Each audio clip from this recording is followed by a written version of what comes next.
खुलुमबाय बेयो बड'लेण्ड इंखं टेलिभिजन दिनै 3 आगस्ट 2022 बुधबार खालि सानसेनि बरादखौ नोंथांमोननि खाथियाव लाबोदों आं सदानन्द दैमारिया।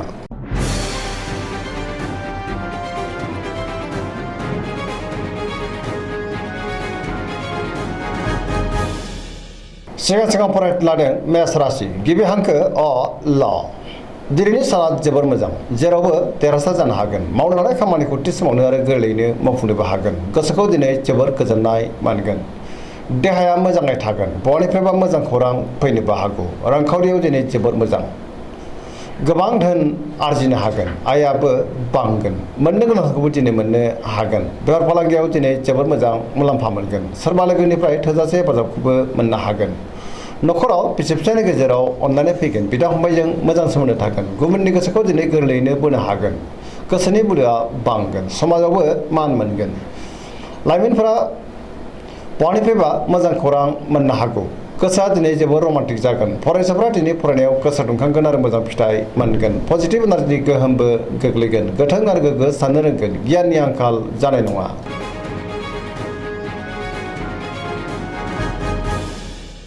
वृष राशि गिबि हांखो इ उ ब दिनैनि साना जोबोर मोजां मोनफ्रोमबो बिथिङावनो जाफुंसारगोन गोबां मोजां खाबु फैनोबो हागौ गोसोखौ दिनै जोबोर गोजोननाय मोनगोन गोथों आरो गोग्गो साननो रोंगोन गियाननि आंखाल जानाय नङा गोसोनि बोलोआ बांगोन मावनो लानाय खामानिखौ थि समावनो आरो गोरलैयैनो मावफुंनो हागोन रांखावरियाव दिनै जोबोर मोजां गोबां धोन आरजिनो हागोन बेफार फालांगियाव दिनै जोबोर मोजां होनजायो आयाबो बांगोन नखराव बिसि फिसायनि गेजेराव अनलायनाय फैगोन बिमा बिफानि अननाय आरो बोरखौ मोननो हागोन देहाया मोजाङै थागोन अब्लाबो नाथाय जानाय लोंनायाव सांग्रां जानांगोन गुबुननि हेफाजाब मोननो हागौ जायखि खामानि मावाबानो मोनफ्रोमबो खामानिखौनो दिनै मावफुंलांनो हागोन सिगांनि बबेबा आद्रा खामानिखौबो दिनै मावफुंनो हागोन सोरबा लोगोनि अनसायनाय मोनगोन गोसोआव गोथों आरो गोग्गो साननाय फैगोन पजिटिभ एनार्जिनि गोहोम गोग्लैगोन।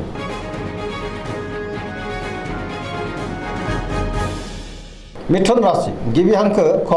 स दिनैनि साना जोबोर मोजां पजिटिभ एनार्जिनि गोहोम गोग्लैनो हागौ मोनफ्रोमबो बिथिङाव जाफुंसार जानो हागोन गियाननि आंखाल जानाय नङा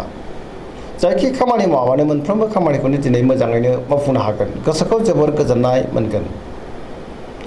देहाया दिनै मोजाङै थागोन अब्लाबो नाथाय जानाय लोंनायाव सांग्रां जानाया गाहाम रांखावरियाव दिनै जोबोर मोजां बेफार फालांगियावबो जोबोर मोजां आयाबो बांगोन नखराव अनलायनाय फैगोन समाजावबो दिनै गोबां मान मोननो हागोन गोसोनि बोलोआ बांगोन सोरजोंबा बाख्नाय जानो हागौ गुबुननिफ्राय थोजासे अनसायनाय मोनगोन गुबुनजों मोजां सोमोन्दो लाखिनोबो रोंगोन लाइमोनफोरनि गोसोआ दिनै जोबोर रमान्टिक जागोन आरो गोसोनि साननायखौ फोरमायलायनोबो हागोन पजिटिभ एनार्जिनि गोहोमबो गोग्लैगोन।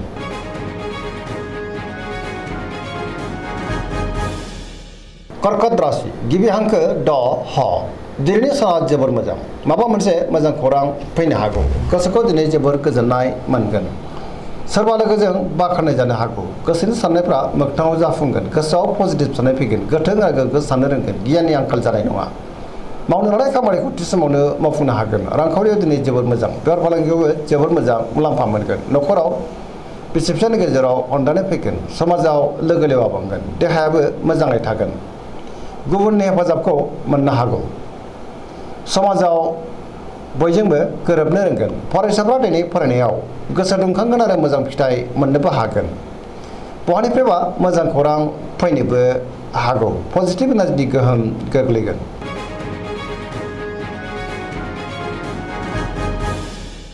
सिंह राशि गिबि हांखो म ट दिनैनि साना जोबोर मोजां गोसोआव पजिटिभ साननाय फैगोन मावनो लानाय खामानिखौ थि समावनो आरो गोरलैयैनो मावफुंनोबो हागोन सोरबा लोगोनिफ्राय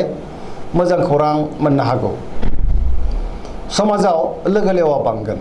बहाबा दावबायहैनो एबा हान्थिनो खाबुबो मोननो हागौ रांखावरियाव दिनै जोबोर मोजां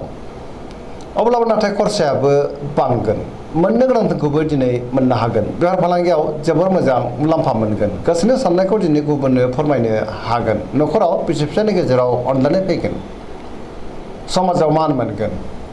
गुबुननि गोसोखौ दिनै गोरलैयैनो बोनो हागोन देहाया मोजाङैनो थागोन बयजोंबो गोरोबनो रोंगोन आरो गुबुननिफ्राय अनसायनाय मोनगोन गोसोआ दिनै जोबोर रमान्टिक जागोन आरो गावबा गावनि गोसोनि साननायखौ लाइमोनफ्रा फोरमायलायनोबो हागोन।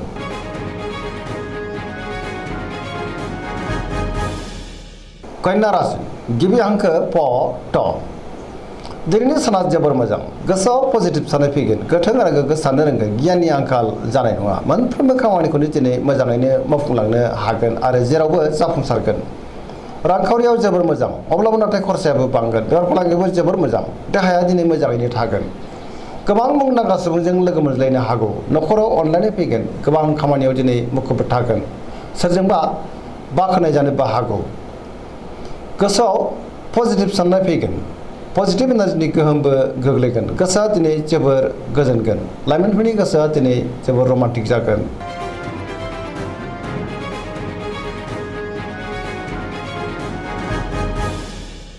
तुला राशि गिबि हांखो र ट दिनैनि साना जोबोर मोजां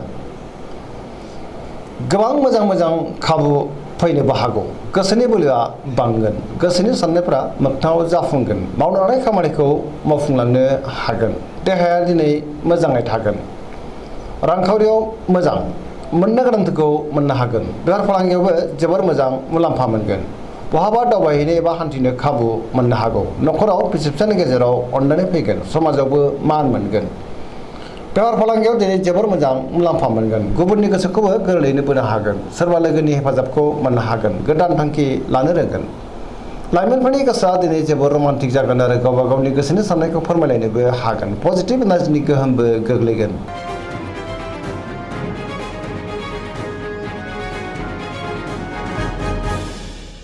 वृश्चिक राशि गिबि हांखो न स दिनैनि साना जोबोर मोजां समाजाव गोबां मान मोनगोन गोबां मुंदांखा सुबुंजों लोगो मोनज्लायनोबो हागौ पजिटिभ एनार्जिनि गोहोमबो गोग्लैगोन सोरबा गोजाम लोगोजों बहाबा लोगो मोनज्लायनो हागौ गोसोआ दिनै जोबोर खुसि जागोन गोथों आरो गोग्गो साननो रोंगोन गियाननि आंखाल जानाय नङा मावनो लानाय खामानिखौ थि समावनो मावफुंनो हागोन गुबुननिफ्राय थोजासे हेफाजाबबो मोनगोन गोसोनि साननाया मोगथाङाव जाफुंगोन गोसोनि बोलोआबो बांगोन समाजावबो दिनै गोबां मान मोनगोन न'खराव बिसि फिसायनि गेजेराव अनलायनाय फैगोन गोबां खामानियाव दिनै मुखुब थानो हागौ रांखावरियाव जोबोर मोजां अब्लाबो नाथाय खरसायाबो बांगोन बेफार फालांगियावबो जोबोर मोजां होनजायो देहाया दिनै मोजाङैनो थागोन गुबुननि हेफाजाबखौ मोननो हागोन फरायसाफ्रा दिनै फरायनायाव गोसो दुंखांगोन आरो मोजां फिथाइ मोननोबो हागोन लाइमोनफ्रा जोबोर रमान्टिक जागोन आरो गावबा गावनि गोसोनि साननायफोरखौ फोरमायलायनोबो हागोन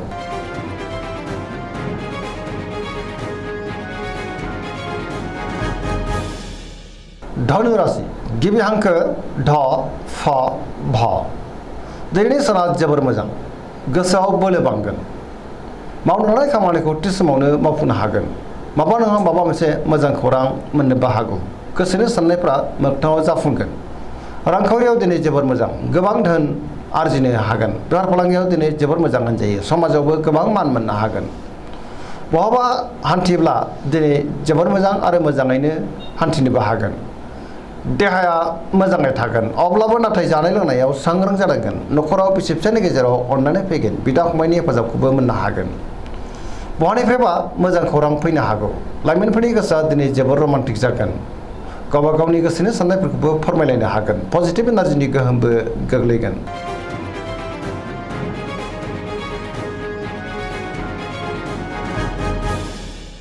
मकर राशि गिबि हांखो ख ज दिनैनि साना जोबोर मोजां गोसोनि साननाया जाफुंगोन मावनो लानाय खामानिखौ थि समावनो मावफुंनो हागोन रांखावरियाव जोबोर मोजां अब्लाबो नाथाय खरसाया बांगोन मोननो गोनांथिखौ मोननो हागोन बेफार फालांगियाव दिनै जोबोर मोजां मुलाम्फा मोनगोन गोबां मुंदांखा सुबुंजों दिनै लोगो मोनज्लायनो हागौ गुबुनजों मोजां सोमोन्दो लाखिनोबो रोंगोन मोनफ्रोमबो खामानिखौ दिनै गोरलैयैनो मावफुंलांनो हागोन गोदान खामानियाव आखाइ होजेननोबो हागोन न'खराव बिसि फिसायनि गेजेराव अनलायनाय फैगोन बिमा बिफानि अननाय आरिफोरखौबो मोननो हागोन लाइमोनफोरनि गोसोआ दिनै जोबोर रमान्टिक जागोन आरो गावबा गावनि गोसोनि साननायफोरखौबो फोरमायलायनो हागोन फरायसाफ्रा दिनै फरायनायाव गोसो दुंखांगोन आरो मोजां फिथाइ मोनगोन पजिटिभ एनार्जिनि गोहोम गोग्लैगोन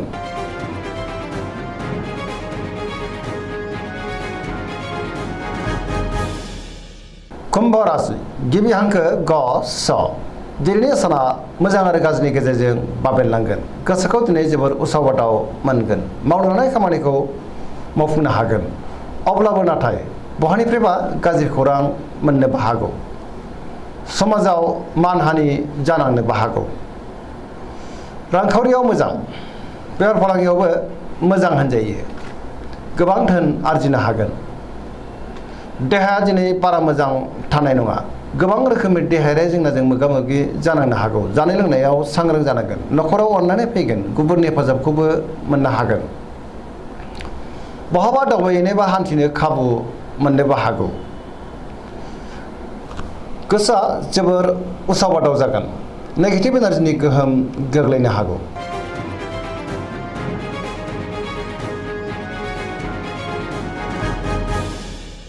मीन राशि गिबि हांखो ड स। दिनैनि साना जोबोर मोजां। गुबुननि थाखाय गोबां मोजां खामानि मावनानै होनोबो हागोन।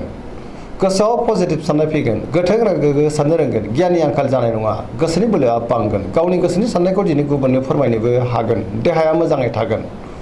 रांखावरियाव जोबोर मोजां। बेफार फालांगियावबो दिनै जोबोर मोजां। न'खराव अननानै फैगोन। सोरजोंबा बाख्नायजानोबो हागौ। लाइमोनफोरनि गोसोआ दिनै जोबोर रमान्टिक जागोन आरो गावबा गावनि गोसोनि साननायखौ फोरमायलायनोबो हागोन। गुबुनजों मोजां सोमोन्दो लाखिनो रोंगोन। गोदान खामानियाव दिनै आखाइ होजेननोबो हागोन। बहाबा थाङोब्ला जोबोर मोजां आरो मोजाङैनो हान्थिनोबो हागोन। गोसोआव बोलो बांगोन। पजिटिभ एनार्जिनि गोहोमबो गोग्लैगोन। दिनैनि राशि फरायनाया एसेनोसै। जोबनायाव बेखौनो खावलायो जाहाथे नोंथांमोना सानफ्रामबो जोंनि बे बड'लेण्ड इंखं टेलिभिजनखौ नायबाय थायो आरो साबस्क्राइब खालामो, लोगोसे लाइक खालामो आरो शेयार खालामो। एसेनोसै, गोजोन्थों।